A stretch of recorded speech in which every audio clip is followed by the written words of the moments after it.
Hello, Nick. So, for you guys, as long as I get this up today and ready for tomorrow, no interruption. It'll be a normal weekly video. For me, it's been like 3 weeks since I played. I had my nephew came over for a weekend of gaming. We played Dungeon Universalis pretty much all the time. We did have an interlude of a line of battle scenario that he's tinkered with. We played it last year too. Pretty nice. LOB 2.0 rules rule. And last weekend, I don't know, just wasn't a good weekend. Too many appliances quit working. Too many leaks of water, and just didn't feel the vibe. But we're back today. I want to get back into it. If you happen to have seen the last video, you would have noticed that there was a lot of me going back and correcting stuff and for one combat, and it turned out I missed a total mess up. So I mean, I definitely was not on my game that last time. Here I actually printed it out. I took a screenshot from the video just to take you back, and had this attack here that the coalition had set up to bag Cervoni, and they had executed it perfectly. They even achieved the DR result. And as I went to apply it, somehow my brain switched it from a DR to an AR, and so the coalition had to retreat. But no, Cervoni had the retreat. He had no retreat option, so he should have been taken away to the deleted box or eliminated units box, and then because of that, then there was some other mayhem that, if you watched the video, you saw me come back a couple times to what I thought correct. But So I think, maybe that was part of last week's delay of me getting back to it. Looking at it a little more, I think I've got the answer. So here's the current state as of the end of the last video, and I have marked here. This is Cervoni. So we're going to just go ahead and remove him, and that takes a big nine hit to the advanced guards casualty record. So they're currently at 5, and 9 puts them to 14. So 2 more losses, and they're going to be demoralized. That does not. So Cervoni, he goes into the. Well, let me show you. So, you put him here. He had a retreat path, so he ends up going into the reduced units box right here. So they'll be able to try to recover him. And as you can see, there's the AG points, and right there is their demoralization point. So, all right, so we fixed that. And then you may be wondering, well, gee, how does that change all the other stuff that happened? Well, we're going to say basically the same thing happened. The attack on, I don't know if you remember, the 2 units of, it was Kirpin there, and, crap. Where is he? All right, I lost him. Kirpin, crappers. Kirpin and Oske were in there, and it would have, without Cervoni, we're going to say the attack still went through. For some reason, the French were feeling frisky because Bonaparte was urging them on. So it would have been an 11 to 13, which would have been a 1.5 or 1 to 1.5. The roll on the initial attack was a 2, which was a DR star. They were in wood, so it would have converted to shock. I rolled the shock, and they both had 3 initiative ratings. French rolled a 5, which added 2. You know what? 5. yeah. So the French ended up with a 5. The coalition ended up with a 4 because they added 1. It would have still been a DR. So they still would have had to use their card, and they still would have ended up where they were. It kind of helped with so yeah. So really everything's the same. Leclerc would have because I think I had him maybe. He retreated before combat and maybe went back 2.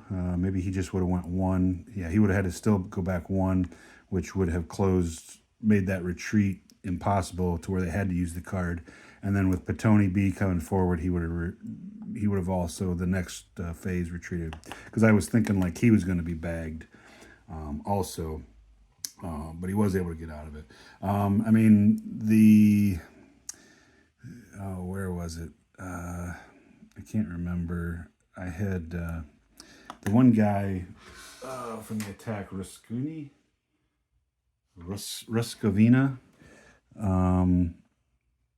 He did end up, I mean, maybe things would have progressed a little differently. He did get initiative and was able to run back. Maybe he wouldn't have, but we're just going to say that's the way it is. So we've corrected Cervone's retreat or lack of ability to retreat, and I think everything else is. I think it's believable that that all of this would have happened. It probably really helped that Argento failed his initiative, so that there wasn't a whole lot of movement. So there's the correction. So basically, it's just that Cervone's gone, and everything else, going back with the die rolls, is pretty much the same. So we will continue on. We're at the 5 p.m. turn, and let's see. I think, the coalition's going to get some reinforcements. So things not going well for the French, and we shall continue. All right. So here we are in the combat phase.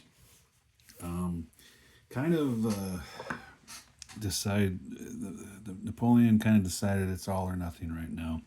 I don't know if you remember. So all these guys were kind of back a hex, and Menard was stuck. He'd have to attack all 3 of these stacks, and I mean it was going to be crap. What was it? The one hex, or the one side had 15. The other, it was going to be like 4 to 30. I mean it was going to be bad. He was definitely going to have to. Well, no, it was a pretty good chance of attacker eliminated. So we decided, all right, we're just gonna last ditch everything in. So the hope here is we can at least either just get a nice retreat result where we don't get hurt, or maybe we push them back. We're going to start with this combat here. So we've got this attacking here, this attacking here, and these 2 with Bonaparte thrown in, attacking into Augereau. And we're going to have Pigeon and Menard attack Loudon and Lipthay B first. And so that's going to be a 7 to 9. So it's going to be a 1 to 1.5. We're hoping we get lucky. And if we push them back, we will advance somebody, with the hope that Bonaparte can bag a whole bunch of stuff. So 1 to 1.5. Here's the roll. A 5, not good. That's an attacker retreat. So we get Menard out of there. They were not in command because of Argento failed last time, so they can't advance. And so another, I don't know if I mentioned that because of that attack, my worry that if Menard had to attack all 3 of those stacks and he was eliminated outright, that would throw us over the advanced guard over their threshold, and then to bring the people back that they need, there'd be risks that you'd have to roll when you brought them back, and if you rolled a 5 or a 6, they would just be eliminated. So that was my fear with that. Let's do this one here. They're demoralized, but that only affects if we go into shock, which hopefully we don't. So it's going to be 3. Are they affected by the mud? Oh crap! They're bombarded. Well, that's Now they don't bombard, but they're 3/4 strength. So shoot, that's actually going to be a 2 3/4. 2 3/4 to 6. Shoot. Two. So if it was, oh yeah, oh my gosh, it's going to be. Boy, I figured this wrong. I did this bad. Yeah, so it was going to be a 1 to 2. Now it's going to be a 1 to 3. I did not plan that out very well. 3 on the 1 to 3. That's just an attacker retreat. So, hey, we'll take it. All right, so here's the big one. So they're going to be bringing in 13. I believe this has 15. I shouldn't. I mean, I'm absolutely positive, but I'm just like, I don't know. Can't trust my own self. So they got 6. There's 13, 14, 15. Yeah, I just need to trust myself. So it would be 1.5 to 1, or no, 1 to 1.5. But with Bonaparte involved, it pushes it up column. So it's going to be a straight 1 to 1. And here we go. So very dangerous here, risking the game with Napoleon. And we get a 1, DR2. So Napoleon is proven to be kind of very clutch. So this whole stack, I think, is going to go back into Montenotte. So they go 2. I don't believe we wish to advance, and we have to roll to see if anything bad happens to Augereau. 2, so no. So, so the French forces have pushed the coalition back, and they saved Menard from the advance guard possibly going into demoralization. So there we are. Use this card. The VPs aren't going to count. This was Fog of War 7 for the French. It would have any artillery reinforcements would just start. They either show up early or they just show up now or whatever. But there's no artillery reinforcements left for the French, so that's no negative there for them. All right, on to the coalition. They get some reinforcements. End of the coalition, 5 p.m. turn. I played this card. It won't count for negative VP because there were no forces engaged. So cavalry force and Argento doesn't have any cavalry. They just trying to solidify their line. He failed his command again, so they can move 1 hex. The guy who had reached there with a march order a couple turns ago got initiative, so Argento had moved back so that he could make sure he could get him in command next time, but he was able to move up. So little reserve back here with that front line. A little worried if they try to curl over here, but I'm thinking the French have kind of been, until they can regroup, try to get some of their people back who are reduced. I don't know how much they'll be attacking. Even then, they're kind of weak. I don't know. Off in the distance, as you can see over there, those guys are old reinforcements that are still making their way in.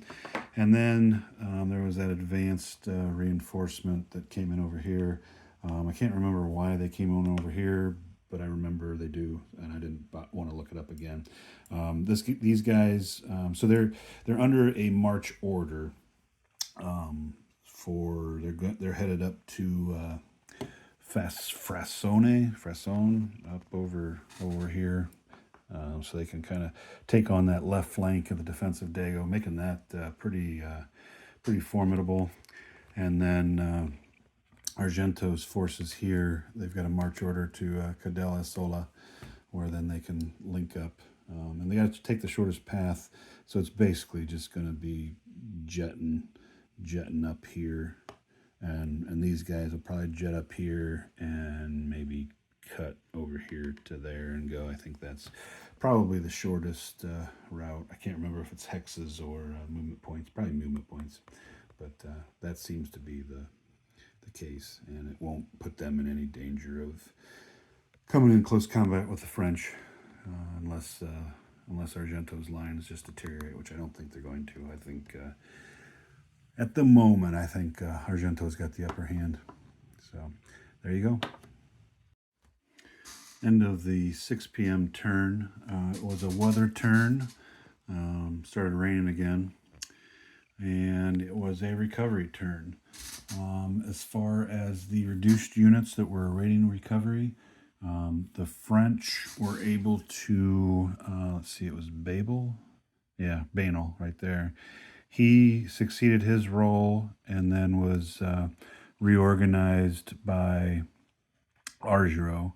And again, back with those rules, it seems like just if you have, an officer do it, they're out of command for the whole turn. I mean, Napoleon was able to put his units in command because he can do 3 additional units and a stack if they've got divisional integrity. So it's just weird. This guy comes back and then he's able to move, but the leader is stuck. It almost, I don't know, it would make more sense to me if, he comes back at the end of the turn, if he's able to just stay reorganizing the whole turn or not. But it doesn't really say that, so I'm not going to interpret it that way. They did mount an attack here against a infantry and a the big 3 SP artillery unit, which was affected by the rain. So it turned out to be a 2-to-1 attack, and so that was all done by Augereau's boys.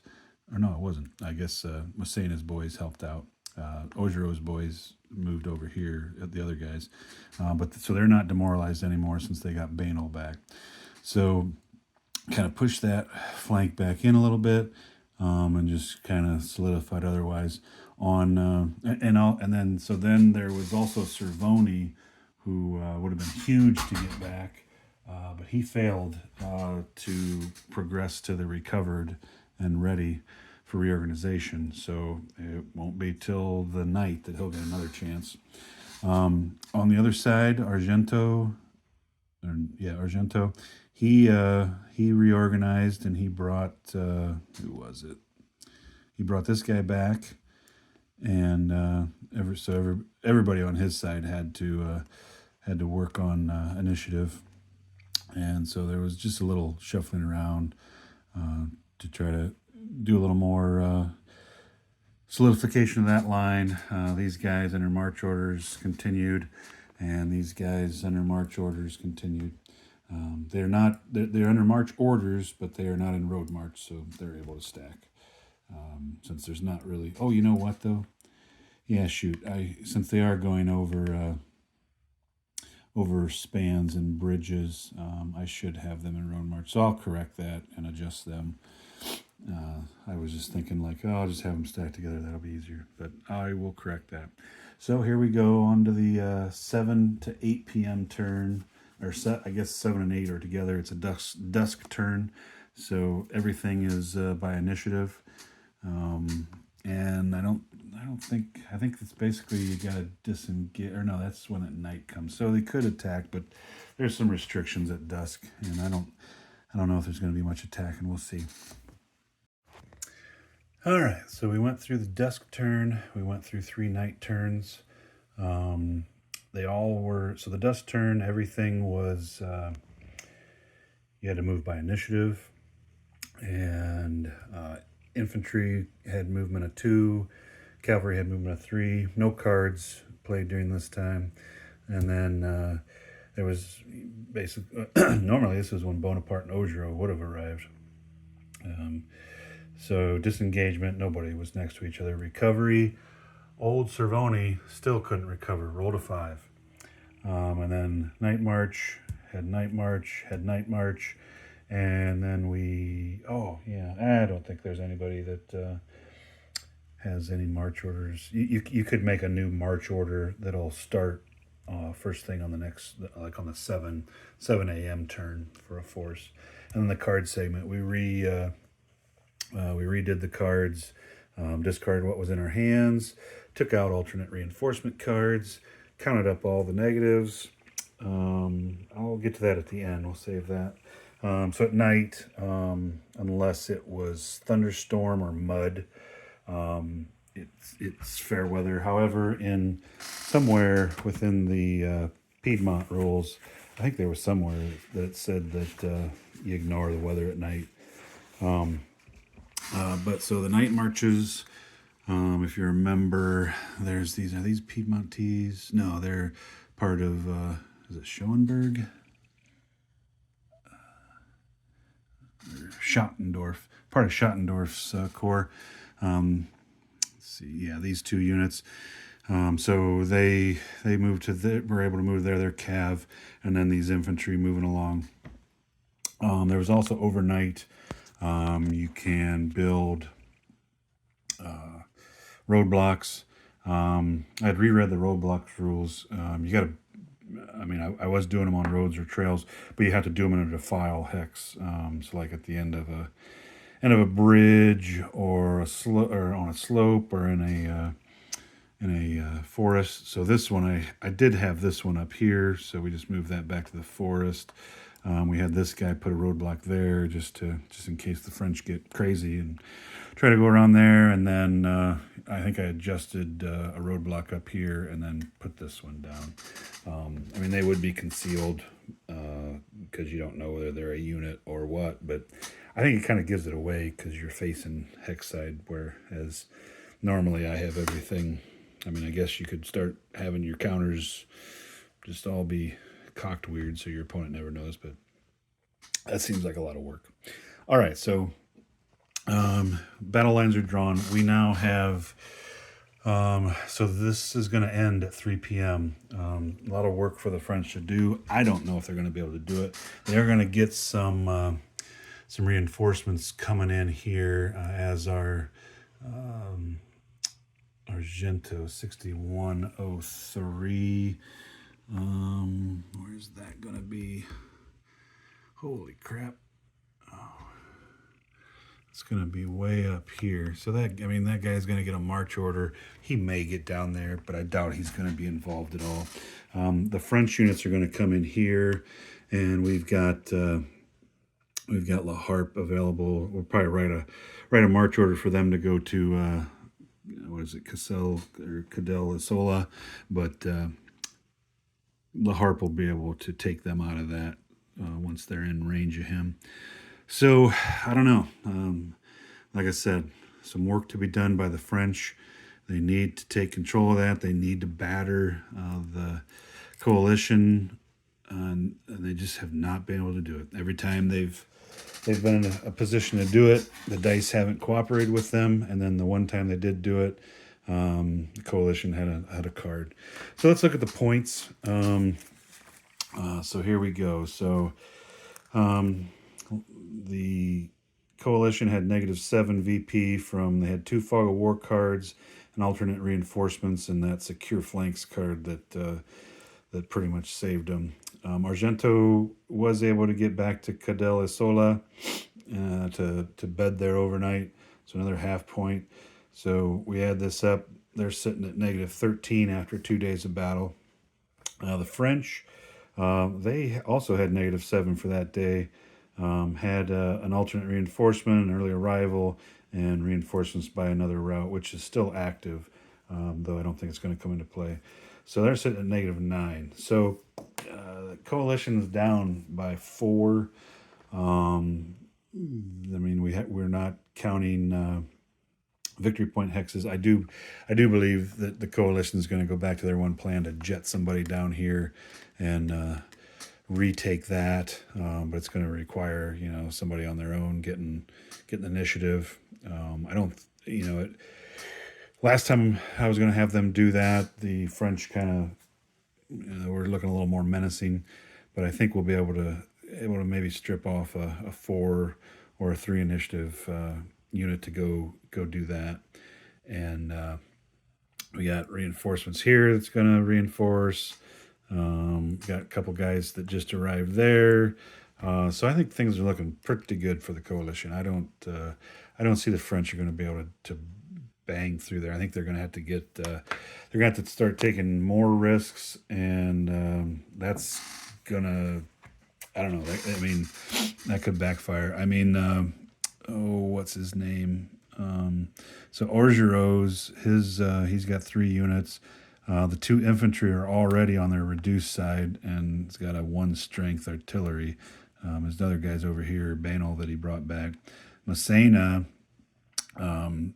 these 2 guys are reduced, and then he's got 1 other unit here with Napoleon, right there, who isn't reduced strength.